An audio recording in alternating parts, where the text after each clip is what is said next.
Hello बच्चों, स्वागत है आपका एक बार फिर हमारे यूट्यूब चैनल पर अंकित जिंदल फिजिक्स में।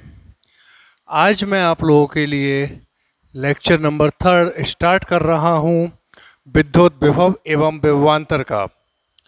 लेक्चर नंबर 3 का जो पहला टॉपिक आता है वो पहला टॉपिक है आवेशों के निकाय के कारण विद्युत विभव।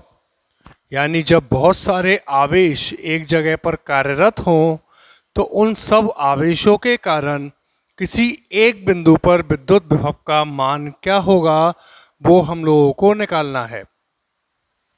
तो उसके लिए हम लोग क्या करते हैं, मान लिया कि बहुत सारे आवेश हैं, जैसे पहला Q1 ले लिया, दूसरा Q2 ले लिया, Q3 ले लिया, ऐसे के ऐसे चलते हुए मैंने लास्ट आवेश ले लिया Qn। और इन सभी आवेशों के कारण एक बिंदु है, बिंदु P, जिस पर मुझे विद्युत विभव का मान ज्ञात करना है। तो मैंने क्या माना कि आवेश Q1 बिंदु P से R1 डिस्टेंस पर है या बिंदु P के सापेक्ष इसका स्थिति सदिश R1 है।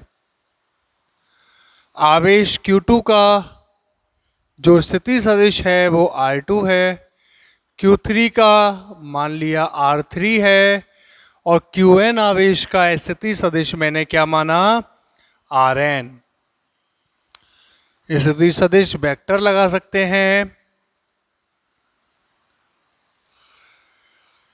इन सभी आवेशों के कारण मुझे क्या करना है, बिंदु P पर परिणामी विद्युत विभव ज्ञात करना है।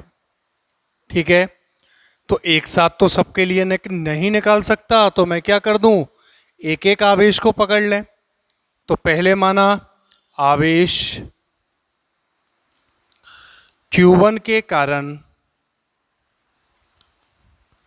बिंदु P पर विद्युत विभव क्या हो जाएगा, V1 बराबर के Q1 अपॉन R1। अभी निकाला है थोड़ी देर पहले ही, बिंदु आवेश के कारण।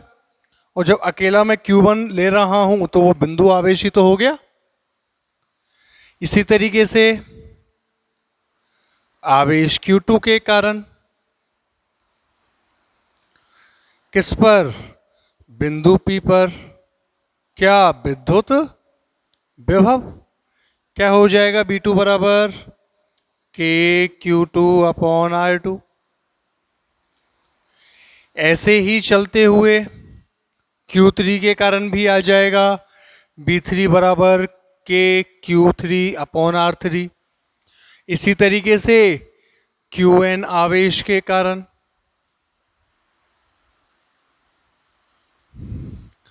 बिंदु P पर विद्युत विभव क्या हो जाएगा, Vn बराबर के Qn अपॉन Rn। इसको डाल दो समीकरण नंबर 3। अलग अलग बिंदु आवेशों के कारण, जैसा लास्ट वीडियो में देखा, अब तो टाइम नहीं लगना चाहिए। इसमें क्या करना है, मुझे बिंदु P पर परिणामी निकालना है सबके कारण। अतः बिंदु P पर परिणामी विद्युत विभव क्या हो जाएगा, परिणामी पूछा है तो सबको क्या कर दो, जोड़ दो। कहां से कहां तक, V1 से लेके Vn तक।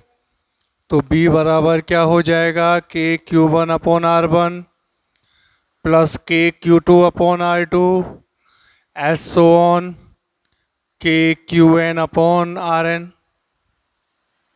हो जाएगा ना। या B बराबर क्या हो जाएगा, K कांस्टेंट आ गया बाहर, तो Q1 upon R1 plus Q2 upon R2 H so on Qn upon Rn। इन सब के लिए मैं समेशन लगा सकता हूं। तो समेशन क्या हो जाएगा, summation i is equal to 1 to n Qi upon Ri। या के का मान लिखूं तो के का मान क्या होता है, 1/4 pi epsilon naught summation of I is equal to 1 to n QI/RI। ये क्या है, ये एक्सप्रेशन है n आवेशों के कारण या बहुत सारे आवेशों के कारण किसी एक बिंदु पर विद्युत विभव का मान। ठीक है, हम लोग पूरी चीजें एक साथ नहीं निकाल सकते, तो हम लोग क्या करते हैं, एक एक आवेश के कारण बिंदु पी पर निकालूंगा और उन सब को लास्ट में क्या कर दूं, जोड़ दूं, तो सभी आवेशों के कारण निकल जाएगा। निकल जाएगा ना आसानी से, कोई समस्या नहीं। आप लोग एक बार इसका स्क्रीनशॉट ले लो।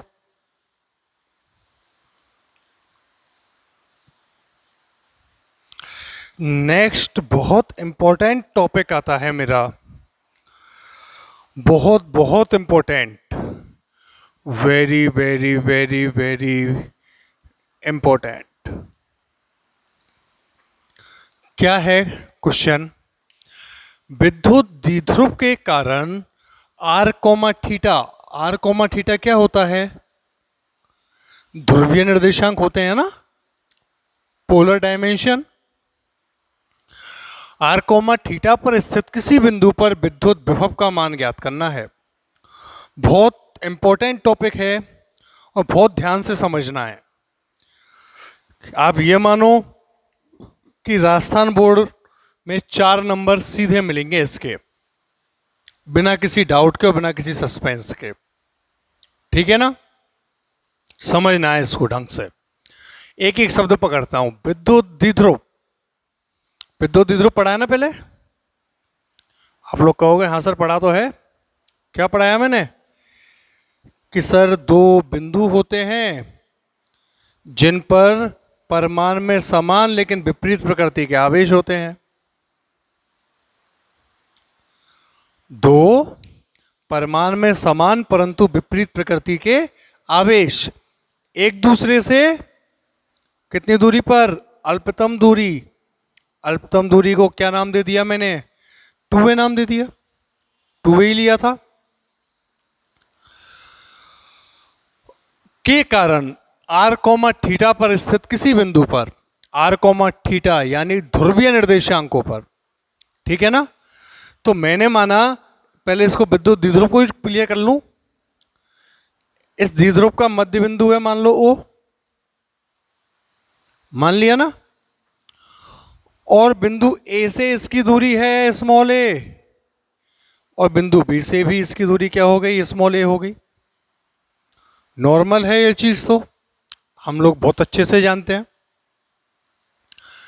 अब ये क्या कह रहा है कि द्विध्रुव के मध्य बिंदु O पर आर कोमा थीटा यानी स्मॉल r दूरी और थीटा कौन, तो मैंने मान लिया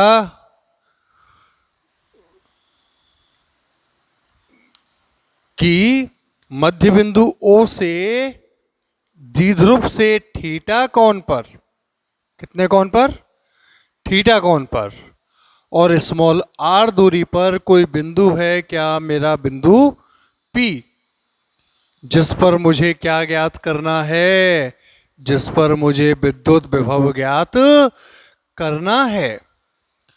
अब मैंने पहले इससे पिछले वाले टॉपिक में बताया था कि जब 2 या 2 से अधिक आवेश या 2 या 2 से अधिक आवेशों के कारण किसी बिंदु पर विद्युत विभव निकालते हैं, तो हम लोग क्या करते हैं, अलग अलग आवेशों के कारण विद्युत विभव निकाल देते हैं और लास्ट में उन सबको जोड़ देते हैं। यही होता है ना। तो क्या किया मैंने कि सर बिंदु A के कारण निकालना पड़ेगा और बिंदु B के कारण निकालना पड़ेगा, निकालना पड़ेगा ना। तो पहले लिखूं मैं क्या, इधर ही लिखना चालू करूं, -Q आवेश के कारण बिंदु P पर विद्युत विभव क्या मान लूं V1 बराबर क्या होगा कि सर विभव तो निकाल देंगे लेकिन अभी तो A की और इससे दूरी चाहिए मुझे, कहनी चाहिए पहले, और दूरी चाहिए तो क्या कर दूं, बिंदु A को बिंदु P से मिला दो।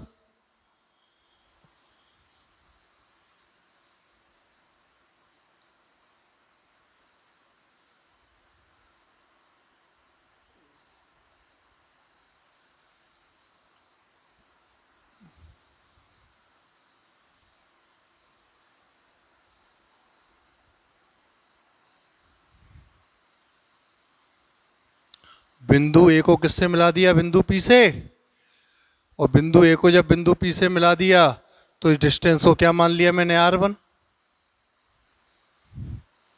तो विभव का मान क्या हो जाएगा बिंदु P पर, बोलो। माइनस आवेश के कारण विभव भी माइनस होता है, तो माइनस के क्यू अपॉन R1, समीकरण नंबर 1 हो जाएगा ना।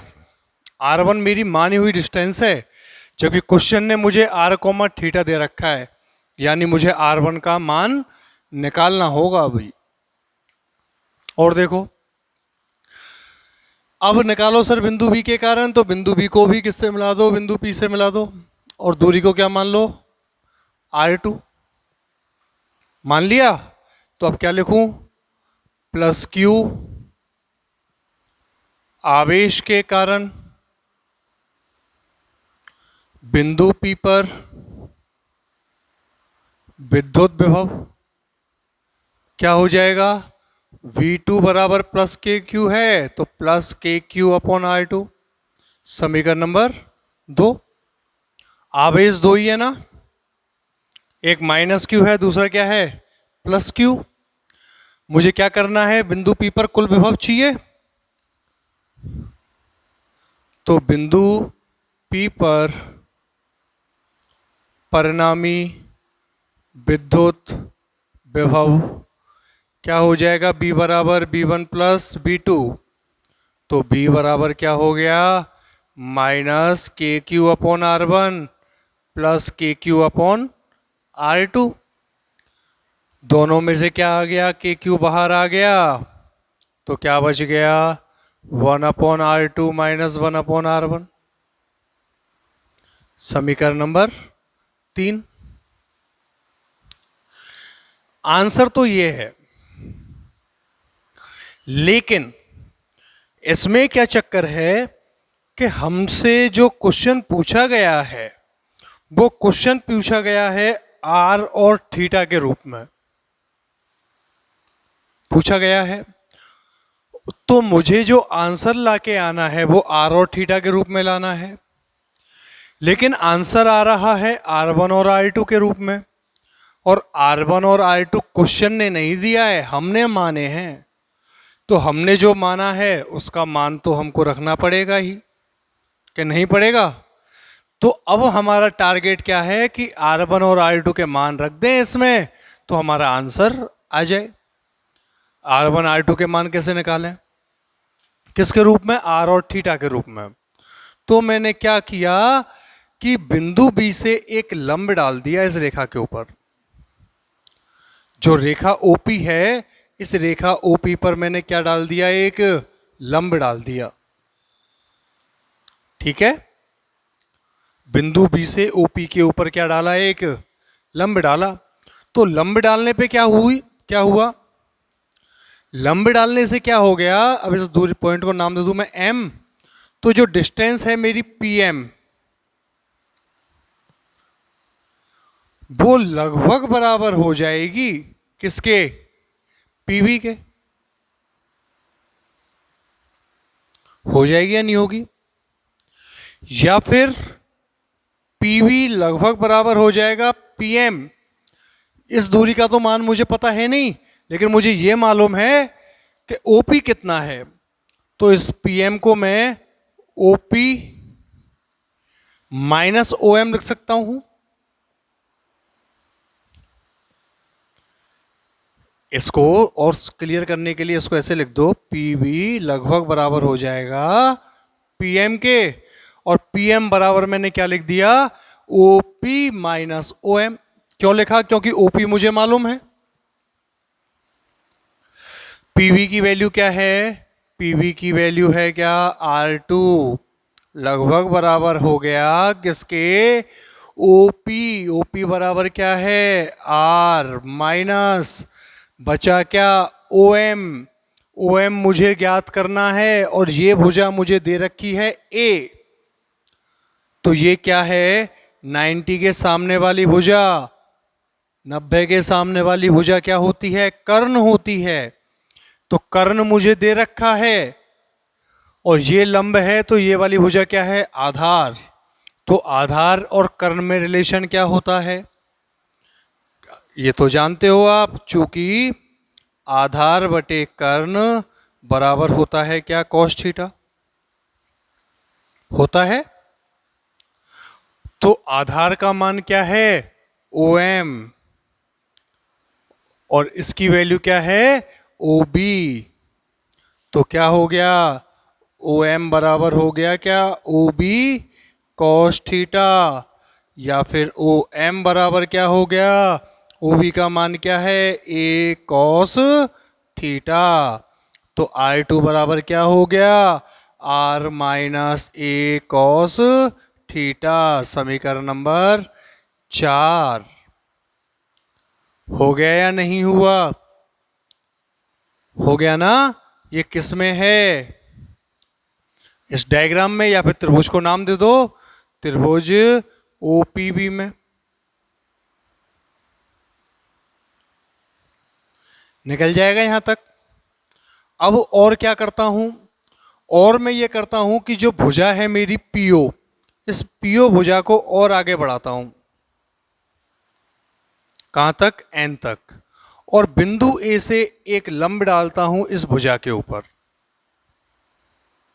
R1 भी तो निकालना है। लंब डाल दिया, क्या? AN। AN क्या है? लंब है।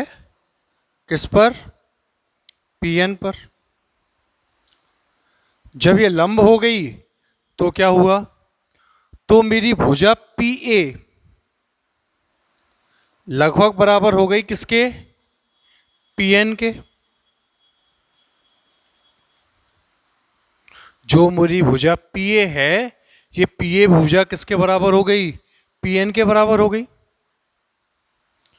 और PN के बराबर हो गई तो PA लगभग बराबर हो गया किसके? PN की वैल्यू क्या है? OP plus ON।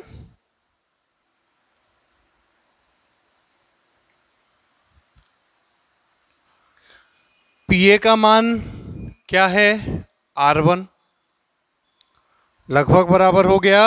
OP का मान क्या है? R प्लस ON का मान फिर निकालना है। ON ये थीटा है, तो ये को भुजा भी क्या हो गई? थीटा हो गई शीर्षाभिमुख से। ON निकालना है तो ON क्या है? आधार, और 90 के सामने वाली भुजा कर्ण दे रखी है। वापस क्या हो जाएगा? कॉस थीटा बराबर आधार बटे कर्ण बराबर क्या हो जाएगा? ON अपॉन OA बराबर ON अपॉन A। तो ON बराबर क्या हो जाएगा? A cos theta. हो जाएगा या नहीं होगा? तो R plus A cos theta. समीकरण नंबर ये क्या आ गया? 5 आ गया। कोई दिक्कत हो तो देख लो एक बार यहां तक किसी को। नहीं है? अब क्या करें? अब इनके मान लिखो। तो इसका एक बार स्क्रीनशॉट ले लो ताकि मैं मिटा दूं और जगह हो जाए मेरे पास बोर्ड पे डायग्राम का। ले लिया? अब आगे चलते हैं। अब क्या करूं? समीकरण 4 और 5 से मान समीकरण किस में रख दो? 3 में रख दो। तो B बराबर क्या हो जाएगा, के क्यू इंटू 1/r2, यानी 1/r minus A cos theta minus 1/r plus A cos theta हो जाएगा ना। तो B बराबर क्या हो गया, के क्यू बाहर है ही, एलसीएम आ गया इसका क्या, r minus A cos theta into R plus A cos theta. और ऊपर क्या बच गया, यहां बच गया क्या, r plus A cos theta minus r minus A cos theta. LCM लेके सॉल्व किया है। अगला स्टेप क्या हो जाएगा, B बराबर के क्यू इंटू, सॉल्व करो तो r plus A cos theta minus से गुना करो अंदर, minus r plus A cos theta upon a minus B into A plus B. Formula याद आ रहा है, A square minus B square हो जाएगा ना। r से r कट गया, तो B बराबर क्या हो गया, K Q into 2a cos theta, K Q into 2a cos theta upon r square minus A square cos square theta. A क्या है, ए द्विध्रुव के मध्य की दूरी का आधा है, और द्विध्रुव के मध्य की दूरी बहुत कम होती है, चूंकि r ज़्यादा होता है ए से, इसलिए r स्क्वायर का मान बहुत ज़्यादा होगा ए स्क्वायर कॉस स्क्वायर थीटा से। अतः ए स्क्वायर कॉस स्क्वायर थीटा को नगण्य मानने पर, और इसको जब नगण्य मान लिया तो स्टेप क्या रह गया मेरे पास,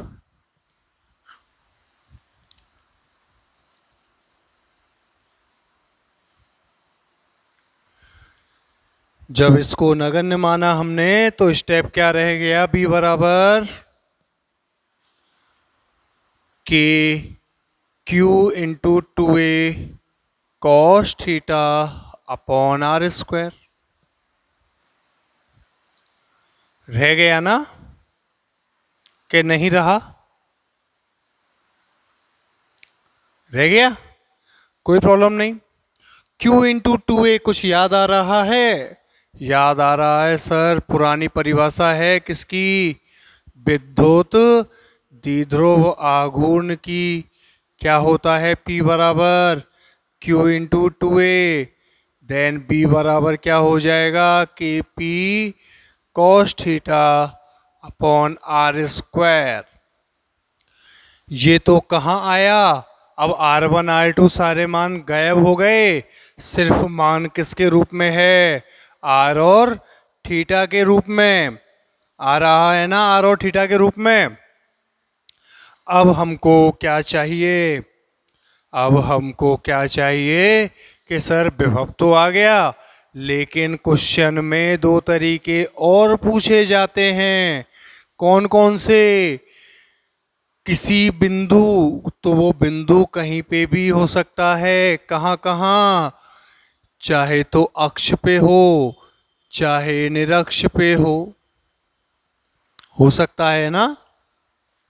और क्वेश्चन ने बोल दिया कि भाई विद्युत द्विध्रुव के कारण r कोमा थीटा पर, या फिर विद्युत द्विध्रुव के कारण अक्षीय रेखा पर विद्युत विभव ज्ञात करो, या निरक्ष रेखा पर विद्युत विभव ज्ञात करो। कैसे करोगे, पड़ गया ना चक्कर। तो देखो मैं बताता हूं आपको, केस फर्स्ट, या फिर इसी में डायरेक्ट ही करो। अक्षीय रेखा पर विद्युत विभव, अक्षीय रेखा किसे कहते हैं, द्विध्रुव को मिलाने वाली सीधी वाली रेखा, वही अक्षीय रेखा है। तो अक्षीय रेखा पर थीटा बराबर कितना होगा? आप कह दोगे सर 0 डिग्री। जब रेखा एक ही है तो थीटा बराबर कितना हो गया? 0। और कॉस थीटा बराबर कॉस 0 बराबर कितना होता है? 1। तो विद्युत विभव क्या हुआ किस पर? अक्ष पर, बराबर KP अपॉन R स्क्वायर हुआ। ऐसे ही किस पे निकालो? निरक्ष रेखा पर। तो निरक्ष रेखा पर थीटा बराबर कितना होता है? विद्युत द्विध्रुव के मध्य बिंदु पर विद्युत द्विध्रुव से समकोण पर खींची गई रेखा। तो थीटा 90 और कॉस थीटा बराबर कॉस 90 बराबर कितना होता है? 0। तो B निरक्ष पे कितना हो गया? 0 हो गया। क्या हो गया? 0। इनको समीकरण नंबर दे दो अगले जो भी चल रहे हो। 6, ये समीकरण नंबर 7 और ये समीकरण नंबर 8। ठीक है। तो एक चीज और क्लियर हो गई मेरे। क्या चीज क्लियर हो गई? कि निरक्ष रेखा पर विद्युत क्षेत्र का मान शून्य नहीं होता, लेकिन विद्युत विभव का मान शून्य होता है। ये एक डिफरेंस है, मेजर डिफरेंस निरक्ष रेखा पर विद्युत क्षेत्र और विद्युत विभव में, कि भाई निरक्ष रेखा पर विद्युत क्षेत्र का मान शून्य नहीं होता, लेकिन विद्युत विभव का मान शून्य होता है। ठीक है। तो इस डेरिवेशन को ध्यान से करो, 2 बार करो, डाउनलोड ना करें, वीडियो ऑनलाइन ही देखें, पिक्सल क्वालिटी अपडेट कर दें, उसको और बढ़ा दें ताकि वीडियो क्लियर दिखने में आए। और वीडियो 2 बार 3 बार देखें, समझें, बहुत इंपॉर्टेंट है एग्जाम के लिए और क्वेश्चन आएगा ही आएगा। ध्यान रखना इस चीज का। और भी यदि मैं चाहूं तो इसमें और बढ़ा सकते हो आप लोग। क्या बढ़ा सकते हो? यहां पे पहले तो थीटा को बताओ, थीटा क्या है? थीटा क्या है यहां पे? थीटा है किस किस में? वेक्टर P व वेक्टर R के मध्य कोण। क्या है? वेक्टर P व वेक्टर R के मध्य कोण है थीटा। और थीटा से एक काम और निकल के आता है, आप लोगों के समझ में नहीं आ रहा हो तो मैं इस एक्सप्रेशन को ऐसे कर रहा हूं। B बराबर है KP cos theta upon R square है। लिख दूं मैं इसको, है ना? मैं इसमें क्या कर रहा हूं? R से अंश और हर में गुना कर रहा हूं। PR cos theta upon R cube. R से अंश में, R से हर में। अब ये कुछ दिख रहा है क्या? आप लोग कहोगे सर ये तो ये है vector A dot vector B बराबर AB cos थीटा। तो B बराबर क्या लिख दूं? K vector of P dot vector of R upon R cube. बन सकता है ना? थीटा भी निकल जाएगा यहां से। अब पता लग गया ना वेक्टर P और वेक्टर R के बीच कौन है थीटा? लग गया ना? सफिशिएंट है। ठीक है। तो घरों पे रहें, सुरक्षित रहें और लगातार वीडियो पढ़ते रहें और रेगुलरिटी मेंटेन करें। ठीक है बच्चों। फिजिक्स में रेगुलरिटी से बढ़ के और कुछ नहीं होता। सबसे पहले हम लोगों को रेगुलरिटी मेंटेन करनी होती है अच्छे मार्क्स के लिए और अच्छी प्रिपरेशन के लिए। ठीक है। Okay, good bye.